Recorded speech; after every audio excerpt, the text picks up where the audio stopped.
When, let's say, one corporation or a conglomeration of corporations monopolizes an aspect of the economy, it's bad. They can sort of set prices at their whim. They eliminate competition. They exclude people from, free participation in the market. They drive prices up. I mean, all that is seen as unhealthy within a capitalist system.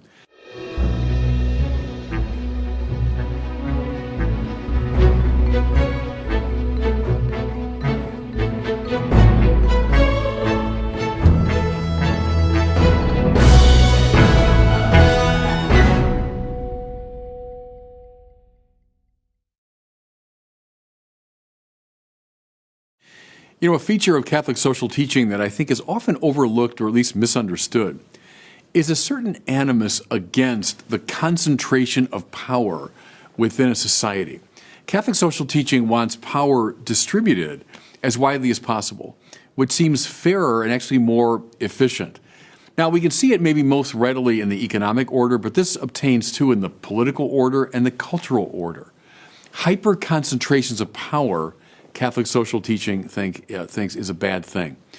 Let's look at it now first economically, again, maybe the most obvious. When, let's say, one corporation or a conglomeration of corporations monopolizes an aspect of the economy, it's bad. They can sort of set prices at their whim. They eliminate competition. They exclude people from, free participation in the market. They drive prices up. I mean, all that is seen as unhealthy within a capitalist system. Go back now to the early 20th century and Theodore Roosevelt's trust busting. Well, it was against that kind of monopolizing within the economy. Or think today, just very recently in Congress, there are moves against, Google and Facebook and some of the big tech conglomerates. Because the same thing, there was too much power economically being concentrated in one place. I know when you talk about, well, therefore you're calling for the redistribution of wealth, it makes people nervous because they think right away of the government doing that. Well, Catholic social teaching does indeed think the government can do that to some degree. Take trust busting as one example, minimum wage requirements, limitations to the workday, other ways that the government can regulate the economy. Taxation itself is a kind of redistribution of the wealth. But Catholic social teaching also holds that the natural rhythms of a market economy can accomplish this. Think of John Paul II in Centesimus Annus says that profit-making itself is a way of redistributing the wealth. Now, why? Well, because if you're noticing, look, that guy's making tons of money in that segment of the economy, that means I can get involved. There's money to be made. I can maybe propose a more efficient product. And the healthy competition that ensues is a way of distributing wealth and power within the economy. Again, the ideal is to avoid these hyper-concentrations, which can become tyrannical. So that's the economic order. But it's also true in the political order. Now, obviously the case in certain forms of dictatorship. Think of the oppressive tyrannies of the 20th century. Think of certain theocracies on the scene today. When there's a hyper-concentration in one party or one perspective, that can lead to forms of tyranny. But, if you think, oh, that's all just kind of distant business, it doesn't really apply to me, I don't know. Look at my home state of California.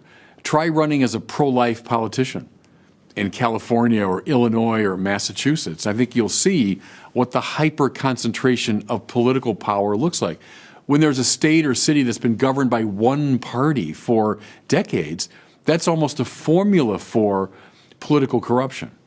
So Catholic social teaching wants, in the political order, power to be more widely distributed. A wide variety, perhaps, of political parties, political perspectives. Maybe things like term limits, not allowing politicians or certain parties to dominate a system. So again, spreading out, in this case, political power. We can also see it in the cultural order. Again, extreme examples. Look in the 20th century, in Nazi Germany or in Soviet Russia, when there was, one form of art, one form of pictorial representational art was deemed acceptable. Socialist realism in Russia, the Nazis had their own, very particular form. Every other type of artistic expression was censored or pilloried. This sort of thing, too, is a hyper-concentration of cultural power in one way.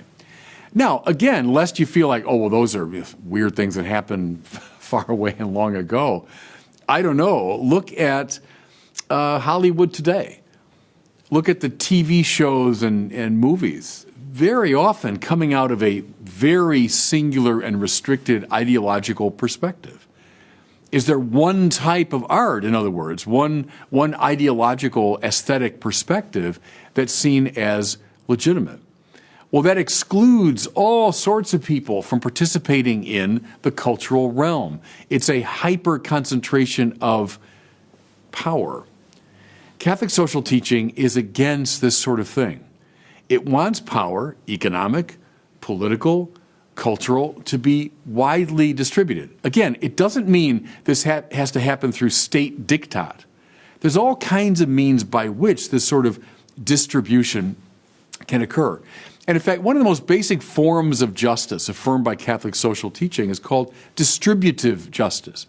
So to take the goods of the world, which have a universal destination, by the way, they're designed really for everybody, and to make sure they're distributed as widely and humanely as possible. What comes to mind here is one of my intellectual heroes, the great G.K. Chesterton. Chesterton, back in the 1910s and 20s, was advocating an economic theory that he called distributism. Now, it's coming from this idea, this Catholic idea of distributive justice. Chesterton was uneasy, obviously, with the forms of socialism and communism that were ascendant in his time, but he was also very uneasy with a sort of undisciplined, unconstrained capitalism or free market economy that also provided for a hyper-concentration of wealth. What he liked very much was a more local, widely distributed political and economic situation. Just recently, I was reading a very good commentary by the great Chesterton commentator, Dale Alquist, and he suggested that the term distributism has never really caught on. And it's a little bit odd, unless you see the connection to distributive justice. But he suggested as an alternative the term localism. And not bad, because Chesterton was against these kind of great conglomerations of power at the sort of upper level, economically, politically, culturally. And he liked what was closer to the ground, widely distributed within a society. So, distributism, localism. By the way, you want to see it on vivid artistic display, go get the Lord of the Rings movies. What you see in the Shire, because of course Tolkien was very influenced by Chesterton. What you see in the Shire, the hobbits living in simplicity, close to the ground, people running their own small businesses, making their own tools, etc. And notice Tolkien's great animus against Sauron, these people who had these great sort of industrial complexes. Well, that was his commentary against the kind of industrial capitalism of his own time. So again, Catholic social teaching, I think so often misunderstood and underappreciated, cuts against both the extreme left and the extreme right, calls for the universal distribution of goods as well as private property, wants power, which is seen as legitimate. Power's not a bad thing because God's all powerful, but it wants power distributed politically, economically, and culturally as widely as possible. Thanks for watching. If you enjoyed that video, I encourage you to share it and be sure to subscribe to my YouTube channel.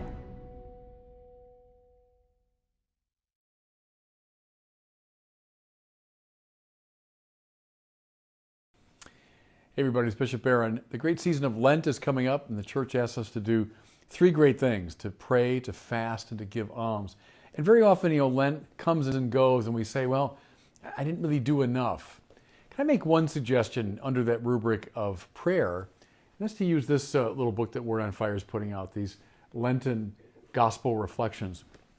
What this is For every day of Lent, we've got the gospel for the day, and then a reflection that I've written, followed by a question for your own consideration, and then these lines where you can make your own notes and your own prayer and so on. So it walks you through every single day of Lent.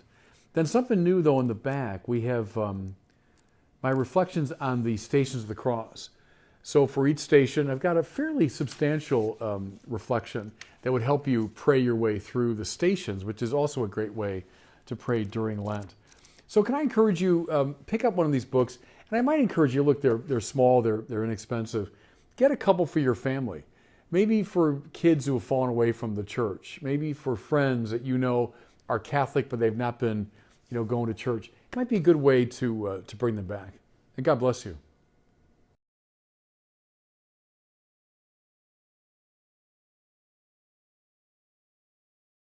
Finitude in awareness is anxiety. When I become aware of my finitude, I become afraid, right? Now, what's the answer? Existentialism, which Tillich knew very well, said, get used to it. That's the way it is, right? What's the answer of the Bible? Be not afraid.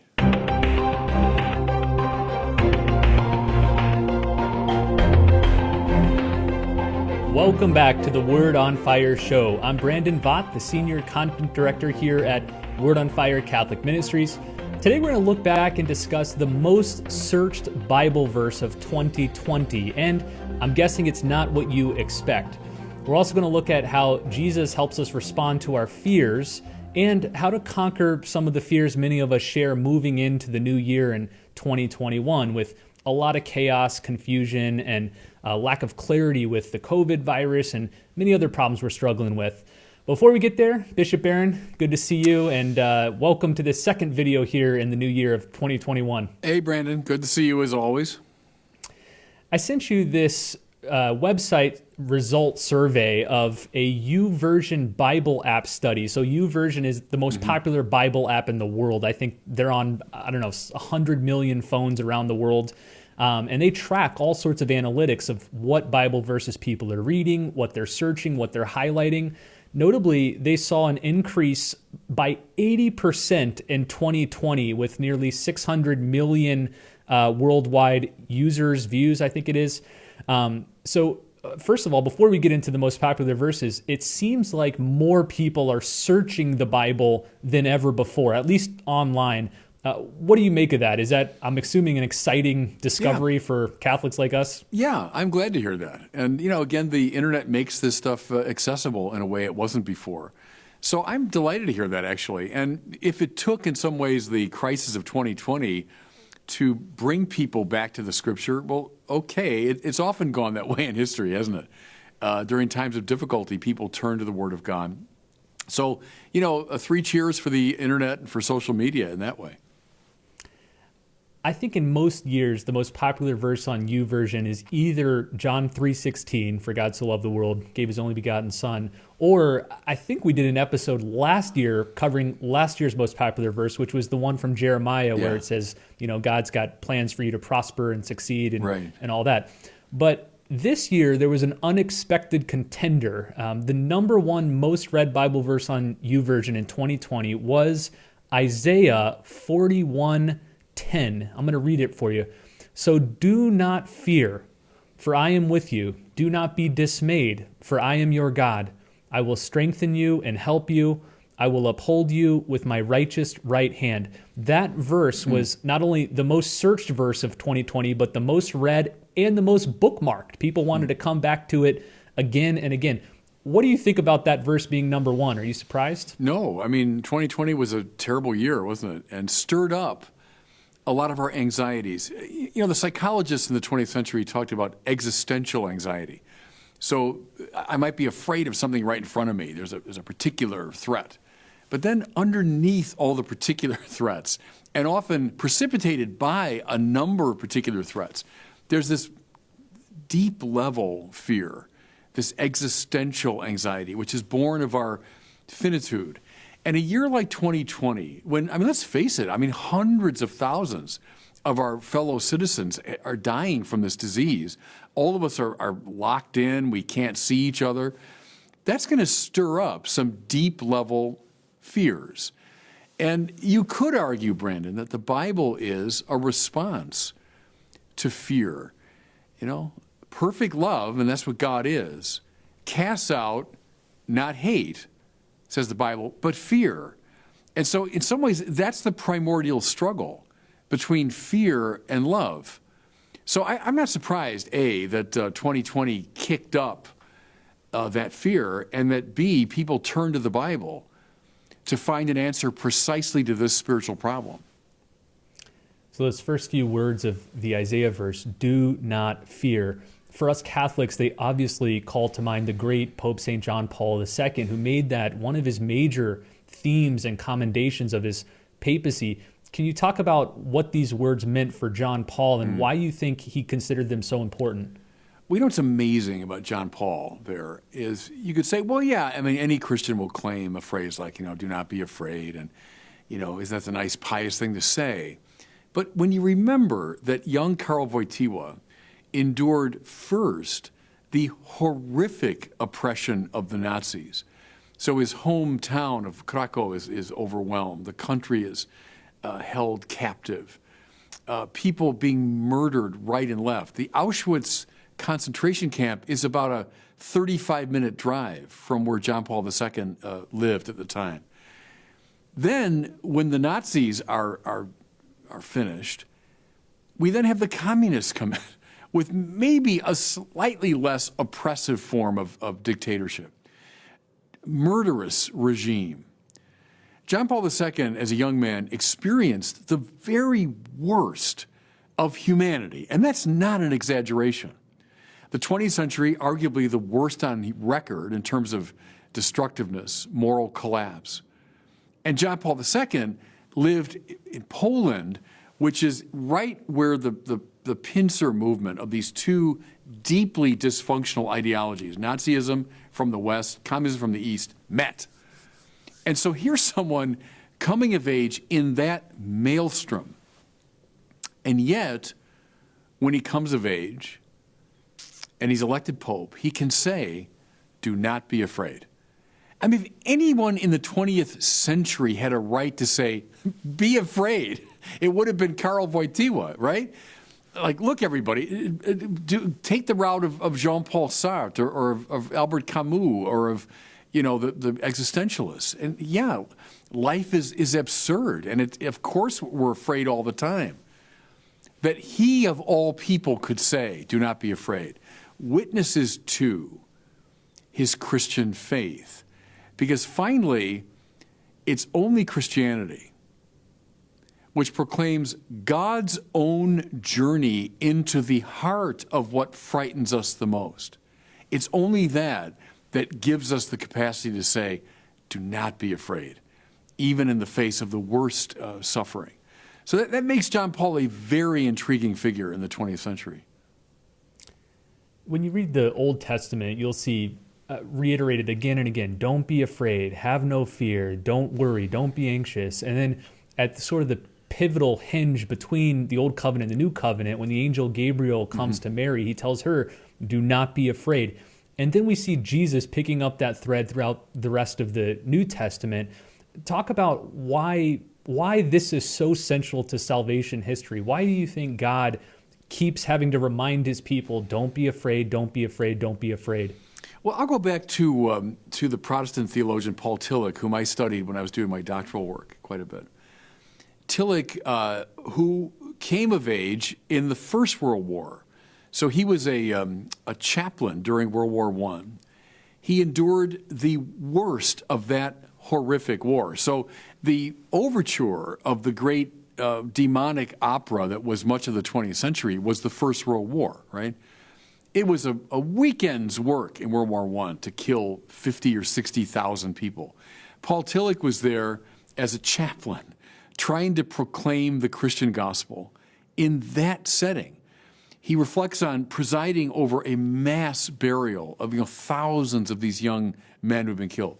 So Tillich, who went through all of that and then tried to make sense of Christianity in the wake of it, Well, one of his one-liners, and I come back to it a lot, Tillich said, finitude in awareness is anxiety.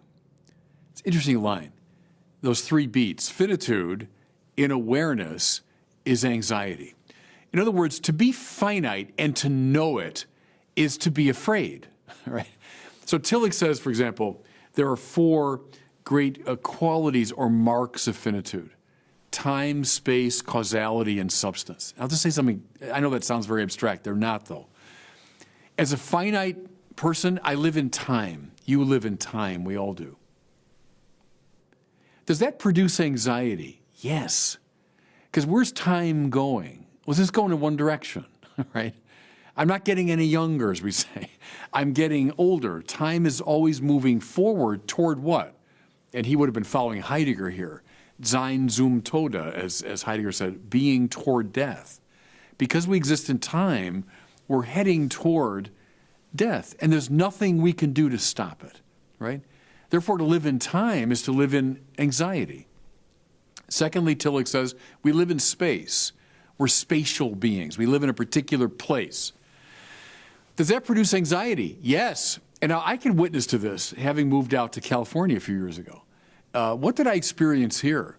Well, that terrible Thomas fire. As this fire was sweeping across the California hillsides until it came right to my house. And twice I was chased out of my space, right, which was threatened by these flames. Just a few weeks after that, a great rainstorm came, and this mudslide swept 25 people in Montecito, 10 minutes from my house, to their deaths. Space is always threatened. It's always in danger. Talk to anyone who's been through an earthquake. What that's like when what you take to be terra firma, right, the reliable earth, suddenly shakes. To be spatial is to be afraid. Thirdly, Tillich says, to be finite is to be caused. Now, we talk a lot, Brandon, about the argument from contingency, right? That means things exist but don't have to exist, therefore they've been brought into being by something extrinsic to themselves. Well, that's a very objective, abstract way to talk about it. But Tillich says, what does it feel like to be contingent? The fact that my being, well, it was contingent upon my parents. It's contingent right now upon the room I'm in here and its temperature. It's contingent upon the food that I ate just a few hours ago. If food was taken away, I'd die. It's contingent upon the drink that I can take in. It's contingent upon the oxygen in the atmosphere. The point is, to live as a caused thing is to live in fear, because any of those things could be taken away. And indeed, one day they will be taken away, right, when the health of my body deteriorates. Finally, Tillich says, as a finite being, I'm a substance. I'm not the sheer act of being itself. That's what God is. I'm a substance. I'm a thing. I'm a particular thing, which means, as Aristotle knew, I can undergo substantial change. That means I can be eliminated. I can be destroyed, right? Like any substance. The camera I'm speaking to, you're on the screen in front of me here. I knock that with a hammer, I can destroy it. Any substance can be destroyed. A planet will be destroyed someday when the sun envelops it, etc. Time, space, causality, substance. Finitude in awareness is anxiety. When I become aware of my finitude, I become afraid, right? Now, what's the answer? Existentialism, which Tillich knew very well, said, get used to it. That's the way it is, right? What's the answer of the Bible? Be not afraid. How come? Because the Bible orders us beyond our finitude to a reality, namely God, who transcends these limitations. Now, mind you, how do we name God? Well, he's not in time. He's eternal. He's outside of time. God's not in space. God is ubiquitous, we say. He's omnipresent. God is not contingent upon causes outside of himself. And God is not a substance. God is the sheer act of being itself. Now, see, what's interesting, Brandon, what Tillich has done here, I think it's very clever. He's taken the classical philosophical language we use about God, and he's shown the spiritual power of it. You say, well, oh yeah, God's eternal. Okay, I guess. So what? Well, the so what is because I can't save myself. I'm a temporal reality. And listen, I can't reach out to you because you're a temporal reality too. I can't reach out to anybody in this world because they're all in time as I am. What does the Bible say? Only in God will my soul be at rest. See, so when I orient my life not to my own ego or anything in the world, now walk through the last three, I won't belabor it. Space. Nothing in space is going to solve the anxiety that comes from being spatial, only when I'm ordered to God. Nothing in this world is going to solve my problem of being caused, because they've all been caused too. They're in the same boat I am. Only in God is my soul at rest. The point is, if finitude in awareness is anxiety, and it is, the only solution to that is to order my life to that which transcends all these things, namely to God. And that's why, Brandon, from the heart of the Bible comes again and again, don't be afraid. Don't be afraid. Don't be afraid. The voice of God, right? Karl Wojtyła heard that voice as a young kid, which is why he was able to endure. Look at the threats he faced. That's why he was able to endure them. So sorry for that long-winded sermon, but I think that's why the category of fear and the overcoming of fear is such an important one.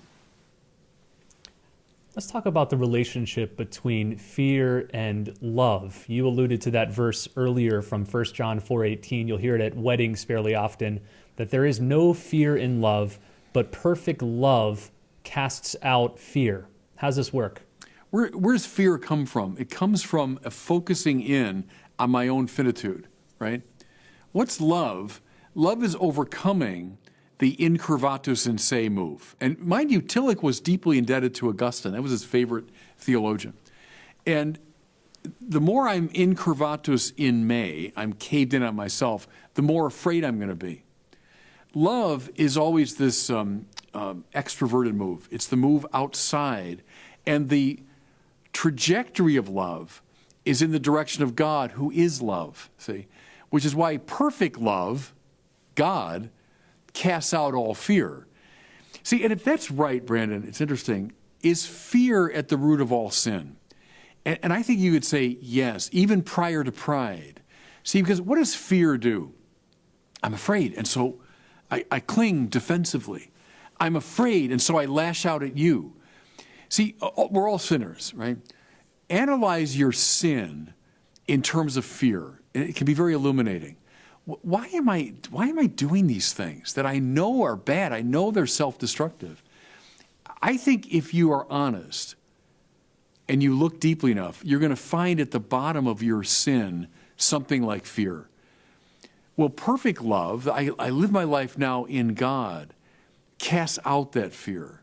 And so I can live now in imitation of the divine love. I don't have to live curvatus in se, but I can live now with this openness of heart and mind and so on. I think that's how it works. But boy, what a fundamental spiritual dynamic that is. You've said often in your preaching, Bishop, that what each of us most ultimately fears is death. Yeah. And I think especially in light of the COVID crisis, this has become more poignant and pressing for a lot of people. Most of us know somebody who's either contracted COVID or maybe even died as a result of it. Whenever we think of our own deaths, it's harrowing. When we think of the deaths of others, we're equally afraid. Talk about how we can overcome this fear of death. Well, we can never really in this life utterly overcome it, because think again of Tillich's categories, time, space, causality, substance. Why they're so fear-inducing ultimately has to do with death, doesn't it? Because I'm in time, I'm moving toward death. Because I live in space, I can be threatened to the point of death. Because I'm caused, those causes can be taken away and I'll die. Because I'm a substance, I can undergo substantial change. See, so all of them are related to, ultimately, the fear of death. So as long as I'm in this finite space, I can't just obliterate, I can't eliminate that fear. What I can do, though, is place it within a wider context. So I'm not just stuck in this world, but I'm living now in God. So when Paul says, it's no longer I who live, but Christ who lives in me. Well, the old I, right, the I is the sinful self caught in time, space, causality, and substance, and therefore clinging in fear. But when I've displaced my heart, if you want, onto Christ, it's Christ now living in me, I can handle the fear. It doesn't go away, but I found something that's more fundamental, that's more enduring. Think of people, Voitie was a good example, but some of these wonderful witnesses who spent decades in prison and in solitary confinement, unable to accomplish any of their goals and so on, unable to attain the goods they wanted, but yet they endured. How do you explain that? But they were able to relocate the center so it was outside of the fearful finite self and it was on to Christ. They found the interior castle. They found the inner wine cellar of John of the Cross. They found that place where no storm can shake my inmost calm, while to that rock I'm clinging. It's that displacement of your life onto God that's at the heart of the spiritual life. It's why we pray every day, isn't it, Brandon? And I do my holy hour in the morning. Look, I'm in time, space, causality, and substance. I mean, I'm surrounded on all sides by my finitude, therefore by fear. But in prayer, I'm trying to find this new center. I'm trying to find the Christ who lives within me that gives me courage despite my finitude. Let's close with this, Bishop. As we move into the new year, there's still a lot of unknowns regarding COVID, especially when it's going to ramp down, how long it's going to last, the effects it's having religiously with our churches, economically with businesses, health-wise with our friends and loved ones. As a pastor, as a bishop, what would you like to say to the people of God, many of whom are very fearful of what this new year of 2021 will bring? Yeah, first of all, you're right. We don't know what it's going to bring. Who guessed 2020? When that year started, this last year, we had a bishop's retreat in early January, and I wasn't thinking at all about this rather difficult year that was coming. We had the ad limina visit with the Pope, and we all were, kind of in good, happy mood about that. No one saw 2020 coming. What's 2021? I don't know. I live in time, and that's part of the dilemma of it, is I can't see the future. I row into the future as in a rowboat. That's to say, facing backward. I'm not facing forward. I don't know where I'm going as I row the boat. That's how we all have to live, Having said that, what do? You stay close to the fire. You stay ordered to the basics of the spiritual life. That means prayer, to spend a lot of time. It means the Mass. It means the sacraments. It means being rooted in Christ. It means cooperating with the graces that come to you, cooperating with these great theological gifts that we call faith, hope, and love, right? To live in faith means what? I walk by faith, not by sight. It means I don't see everything clearly, but I have a confidence. To live in hope, I don't know how it's all going to work out, but I hope because I know that God is in charge of the world. Most importantly, love. What's love? That's what God is, right? So when you love, and that could be the simplest thing, you are participating in God. In fact, you have found the place that transcends the categories of finitude. I don't know if that makes sense. That's maybe the most important thing to get. The simplest act of love has now transposed your life into a higher setting. You have indeed stepped out of the limits of finitude. That's cooperating with the most important of the theological virtues.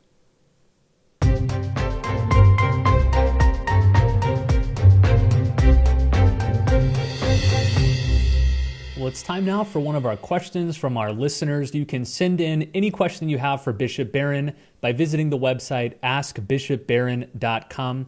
Today we got a great question from a young postulant of the OFMs. He's asking about how Jesus' divine and human features interact together. Here he is. Hi, Bishop Barron. My name is Gaspar, and I'm a postulant with the OFMs here in Silver Spring, Maryland.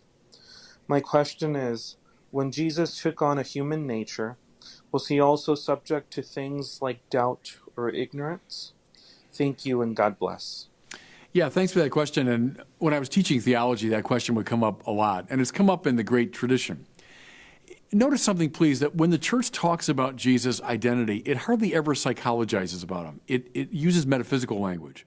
So he's the hypostatic or personal union of two natures, divine and human, coming together in one rational supposit. That would be like the way the church talks about it. One person, divine, which lights up or instantiates two natures, divine and human. Okay, that's metaphysical language. That's the way the church tends to talk about Jesus. True God, true man, without mixing, mingling, or confusion, but in the unity of one divine person. Now notice, in none of that have I psychologized about the inner life of Jesus, like what it's like to be inside that metaphysical arrangement. And I think there's something wise about that because we don't really know. The other indications in the Gospels, Jesus in his humanity, showing signs of how he's culturally determined, how he's limited in this way and that, how he seems to not be aware of some things. So I would say whatever is congruent with the human nature and not incompatible with his divine nature, we would say, yeah, he experiences that. Whatever is not congruent with his divinity, well, we shouldn't affirm that of his humanity. But what it's like to experience that from the inside, I don't really know, and no one really knows. And so in a way, the church, I think, is saying to us, don't press that question because there isn't really a good answer to it. Affirm the bracingly objective language of the great tradition about the divinity and humanity of Jesus that come together without mixing, mingling, or confusion in the unity of one divine supposit. Stay with that. That's correct and orthodox. What it's like to be in that space, I don't know. Well, thanks to everybody for listening and watching this episode. I'm going to ask you to do something I haven't asked in many, many months, and that's to leave a review of this show. If you go to your favorite podcasting service, whether it's Apple Podcast or Google Play or somewhere else, search the Word on Fire show, leave a review. It takes just a couple seconds, but it's really beneficial to us because the more reviews the show has, the more that these services recommend it to others. So maybe you've been listening for years, maybe just for a few months, but if you like the show, please do us a favor, take a few seconds, leave a review. We'd really appreciate it. Well, thanks so much for listening and watching. We'll see you next time on the Word on Fire show.